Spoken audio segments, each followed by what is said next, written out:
Hi guys, welcome to the Techie dialogue. In today's video, I will show you how to change desktop on Windows 11. So let's get started.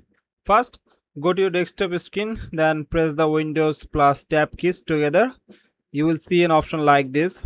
Here you can see I'm currently on desktop 1. To create a new desktop, click the new desktop or plus button at the top. You will see that desktop 2 has been added.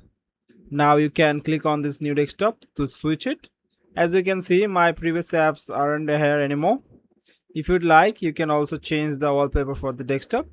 To do this, right click on the desktop and go to the personalize.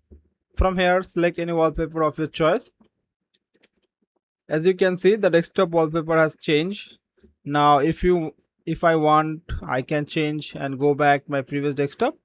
To do that, uh, press Windows plus tab again to return to desktop 1, and that's it. That's how you can easily switch between or create new desktop. If you enjoyed the video, please give a like and subscribe to the channel. Thanks for watching. I'll see you in the next one.